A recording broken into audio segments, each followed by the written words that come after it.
Born in Paris, Céline Abecassis Moedas holds a PhD in management from École Polytechnique, Paris, and an MA in management from the Université of Paris Dauphine. She is a graduate from École Normale Supérieure de Cochin and La Sorbonne in economics and management. She is the Dean for Executive Education. She is the founder and academic director of the Center for Technological Innovation and Entrepreneurship, and Associate Professor in Strategy, Innovation Management here at Católica-Lisbon. Some of her favorite things to do besides work is to read, to do Pilates, and to spend time with her 3 children. How and when were you sure that this would be the direction of your professional life? Hello, Tiago. It's a great pleasure to be here. Thank you for the invitation. As you said, I took a PhD back then, a long time ago, I have to say. At the time, even after my PhD, I was not really sure if I would become an academic or if I wanted to work in the real world, as they said. And at the time, I did something quite unusual, which is I decided to work in the real world. So after I graduated from my PhD, I went to work for an IT company in New York. It was 2000, it was the internet bubble. It was very exciting. So I enjoyed that very much. But I realized that working for a real company was not exactly what I wanted.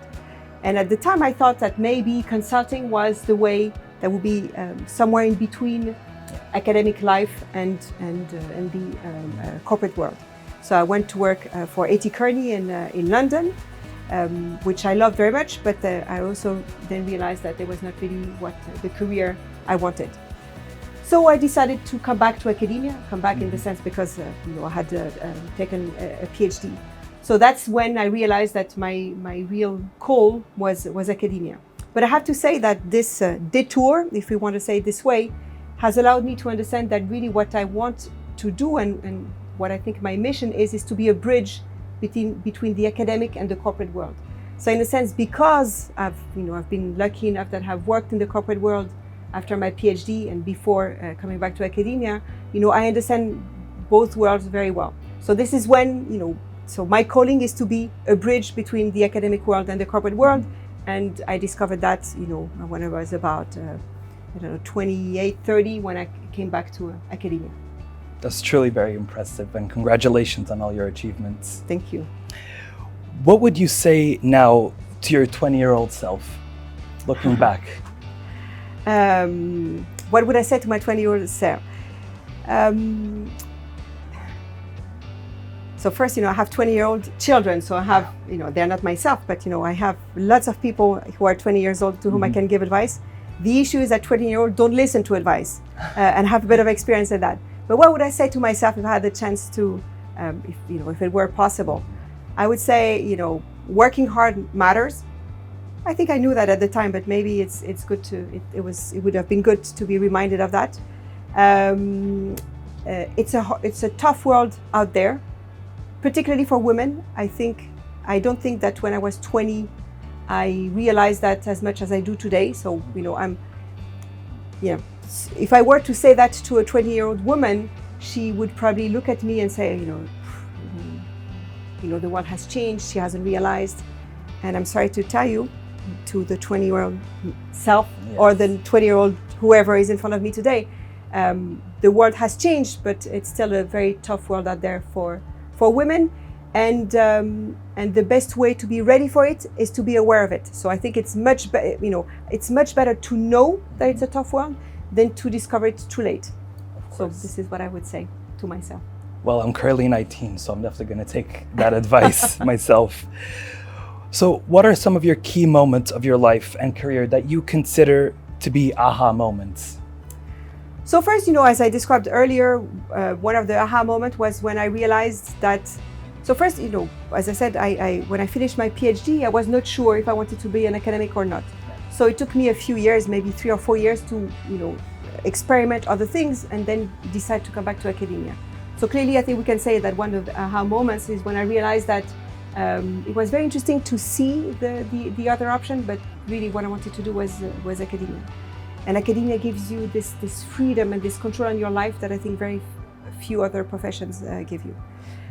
Another aha moment was when I started having children. You know, as I've said before, I'm a mother of 3, I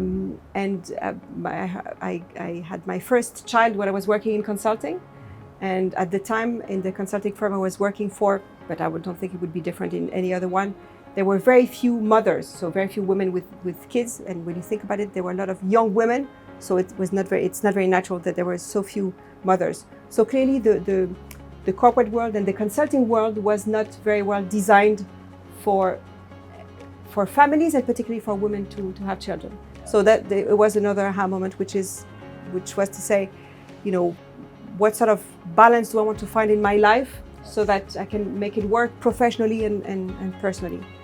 And maybe a third one was when I, in a way, started a new stream in my career, when I became a non-executive director in a few companies. And this happened much later in life, and I realized that this experience that I had accumulated over the years of being both an academic, but someone with experience from the corporate world, and having worked all my academic career, the type of research that I've done, the type of teaching that I've done, were always close to the corporate world. I realized that, you know, this thing that made me different made me also unique for this type of profile. So that's maybe my third aha moment. Incredible. And to be honest, I obviously cannot relate personally to that story, but it reminds me of my own mother, because I left Portugal when I was 4, and herself, she traveled the world with having 3 children, having those same challenges in the corporate world. So it's nice to hear the story from another very intelligent, very powerful woman in her industry. Thank you, and please congratulate your mother for me. I will. So talking more about the difficulties of women in the workplace, why did you create the Women Entrepreneurship Award? So in 2019, we created the Center for Technological Innovation and Entrepreneurship that you mentioned earlier, which is supported by the Patrick and Lina Drahi Foundation, and I thank them for that. And over the years, we've done many different things at Católica. We have sponsored research activities for myself and other researchers. We have sponsored teaching activities in the area of design thinking. Maybe we'll come back to that later. And we have created, and we have worked closely with the entrepreneurship ecosystem in Lisbon and in Portugal, so that students can understand better, you know, that the option of entrepreneurship exists, and to get ready for that. And over time, you know, being sensitive to the topic of gender diversity, I realized that there were very few women entrepreneurs visible that could be role models for our students. So, you know, in general, as a university and as a university professor, I felt that my mission is to prepare our students for whichever career they choose. And we've always been very good at preparing them for corporate careers. And I think we need to be very good to prepare them for entrepreneurial careers if this is what they want to do. And then I realized that, you know, the role models, the one that, you know, if you open the newspapers or, you know, the news or whatever, what you see is male entrepreneurs, very male tech entrepreneurs, and very few female, which means that for young women, it's very hard to see themselves as women entrepreneurs, because, you know, there's not any. Plus, another thing happened, which is a coincidence, but, you know, I think there's more than coincidence in the world. When we launched the center, the student who won the best thesis award at the time had done her thesis, again, total coincidence, about female entrepreneurship. And at the time, I still remember the statistics. At the time, she did something. She went to interview her colleague students at Católica, master students, male and female, national and international. And she asked them who felt ready to become an entrepreneur. And I still remember the figures. So 82% of boys or men felt ready, and only 69% of women felt ready. Wow. And, you know, there's no objective reason for such a big gap, because they were trained in the same way, they were selected in the same way, they went through the same program, so really there's no reason. So it made me reflect and realize that it's true that there's a part of auto-limitation of women. And then I started looking at, you know, into the evidence. What we see is that women tend to be less entrepreneurial than their male colleagues. if ever they become entrepreneurs, they have a much harder time to get funding. So just to give you statistics, data from the US, but I suspect it will not be very different in Europe. For $1 of funding, only 1 cent, so only 1%, goes to women-only startups. Wow. About 90% goes to men-only, and 9% goes to men and women. So you see, only 1% goes to women-only startups. That's very worrying. And then the last step is that even the women that become entrepreneurs, get funding, finally make it, they are much less visible. Which means that there's a vicious circle. It's very hard to find role models for our students, for the young women who might want to become entrepreneurs. So long story short, this is why we decided to create the Women Entrepreneurship Award, to make the Portuguese or non-Portuguese. Actually, the Women Entrepreneurship Award is not only for Portuguese entrepreneurs; it's for entrepreneurs based in Portugal. So to make women entrepreneurs, successful women entrepreneurs, visible to our students, and by doing that, creating role models, and hopefully have more, have a virtuous circle and have more entrepreneurs, women entrepreneurs in the future. That's truly incredible and pioneering in the industry. And there must be 1,000 women students here at this university that will now be able to, maybe that percentage, that 69% will increase. I hope as so. year goes on. Yes, exactly. You're right. Interestingly, I think we should do in the next, 5 years, we should do the same survey again and see if the number has changed. Yeah, that's a good idea. So moving on to the next question, what fascinates you in the fashion world, and what is the connection between fashion, technology, and innovation? So when I took my PhD, so I finished my PhD in 1999, so it's a really long time ago. But at the time, I studied the fashion industry. I have to say, I took my PhD at École Polytechnique, which is an engineering school. So I can tell you that people were very surprised and even shocked that someone would study the fashion industry when most people would study the automotive or the aeronautics or serious industries, right? Actually, the fashion industry is one of the biggest employer in the world, because it's a very labor-intensive industry. It's a very interesting industry in many dimensions. First, it's a very global industry. It's very labor-intensive, but it has increasingly a very strong technology-intensive dimension in many different ways. So the manufacturing of fashion is increasingly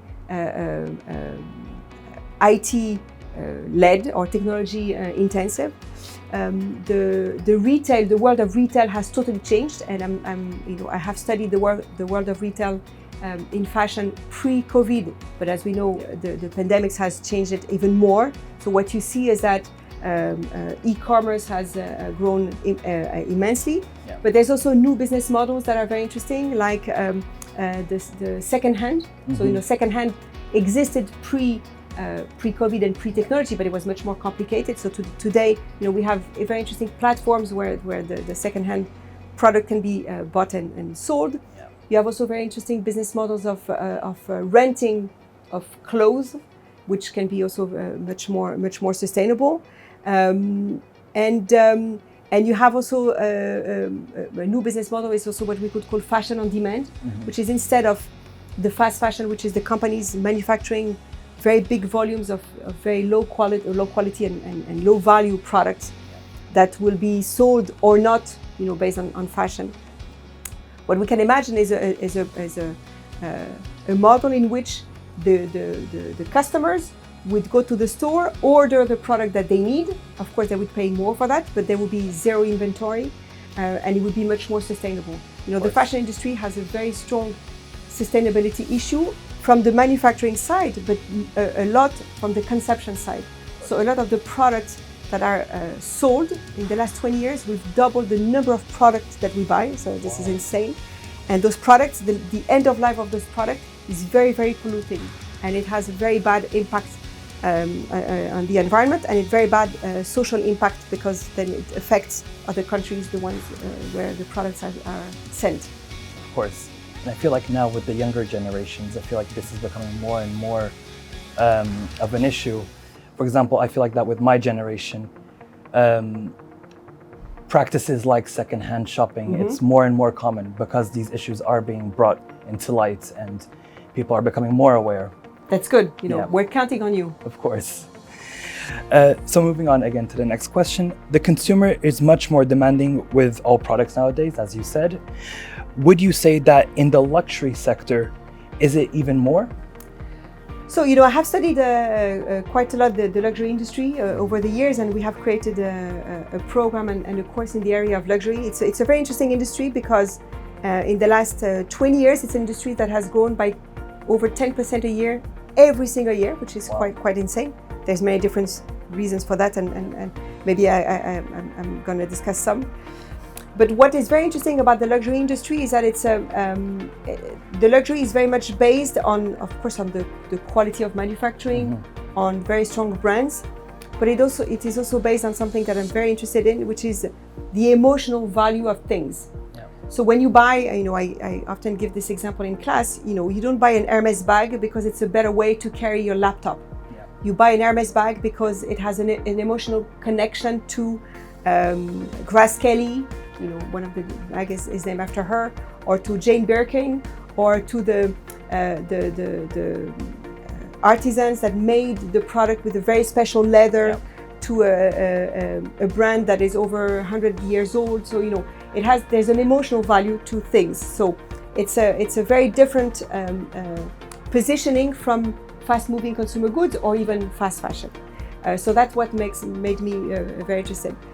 The other thing that I like very much about luxury is another topic that I have studied, which is design, and the role of design in innovation.